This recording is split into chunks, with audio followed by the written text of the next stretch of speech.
Assalamualaikum warahmatullahi wabarakatuh. Jumpa lagi dengan saya Hendra Medita di Meditarium Channel. Kali ini saya ingin membahas ada satu artikel bagus yang ditulis oleh pengamat sosial dan pengamat kebangsaan, yaitu Kang Rizal Fadilah. Judulnya Trilogi Kesesatan Politik. Ya, tentunya saat ini tentang trilogi kesesatan politik ada di dalam konteks kebangsaan saat ini, ya. Ini saya kutip di media kami, yaitu jakarta1.com.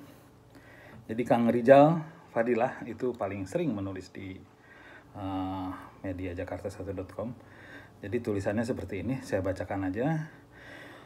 Keterhubungan dari 3 peristiwa politik yang menggambarkan kesesatan adalah arogansi. Ya pasti sesat itu kalau menggambarkan peristiwa politik pasti arogansi, angkuh dan jumawa bahwa semua bisa diatur atau dikendalikan. Arogansi timbul dari situasi si kuasa mampu menekan kelompok tidak berdaya. Otoritarian adalah ciri pemerintahan yang pengelolaannya untuk kelompok politiknya, ya. Apa aja trilogi kesesatan itu? Pertama adalah perpanjangan masa jabatan. Ya, ngeri ingin jabatannya diperpanjang. Dengan alasan pemulihan pandemi dan kondisi ekonomi yang berat, maka perpanjangan masa jabatan presiden dicanangkan. Ngeri juga kalau memang itu terjadi melanggar konstitusi.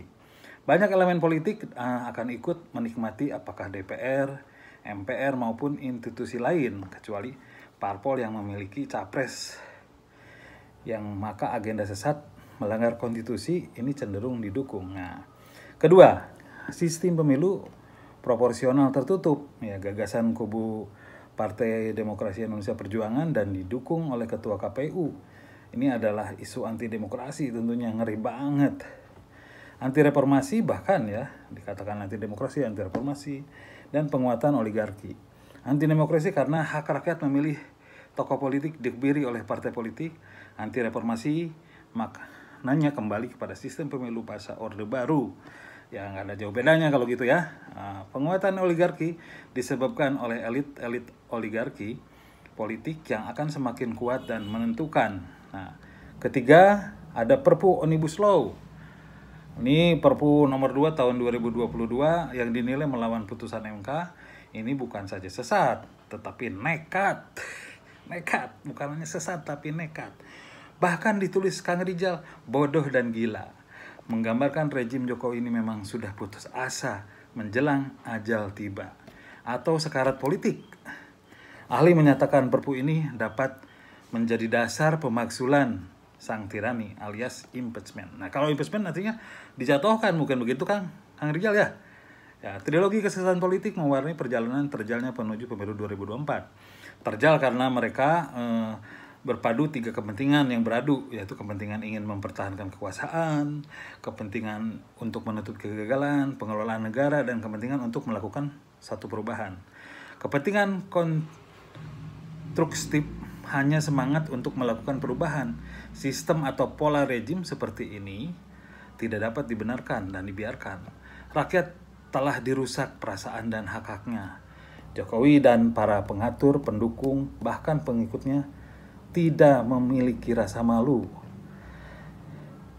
Tidak punya perasaan hak-haknya. Jokowi rasa salah pun tak ada, rasa dosa atau perilaku politik sesat yang dijalankan. Ini mengerikan ya. Atmosfer negeri dibuat kelam dan beracun dengan tujuan badai dusta dan kemunafikan.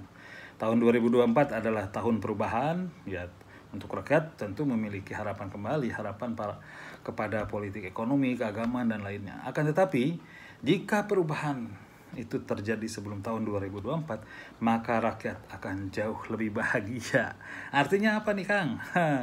Ya tentu kita nggak tahu ya, nanti kita coba hubungi Kang Rizal lewat offline atau wawancara khusus. Saya akan ketemu dalam pekan depan. Terus tulisan terakhir kalimatnya yang sangat dahsyat adalah terdengar terus gaung di telinga. Ikan sepat, ikan gabus, lebih cepat, lebih bagus. Ubah cepat rejim kardus. Kang Rizal menulis tanggal 6 Januari dan dikutip oleh jakarta1.com. Kang Rijal adalah pemerhati politik dan kebangsaan, tokoh penting yang selalu kritis tulisan-tulisannya. Terima kasih sudah menyaksikan ini. Teruskan menyaksikan berita-berita dari saya, Meditarium Channel. Salam perubahan, kemajuan, dan menuju nilai dan martabat bangsa. Assalamualaikum warahmatullahi wabarakatuh.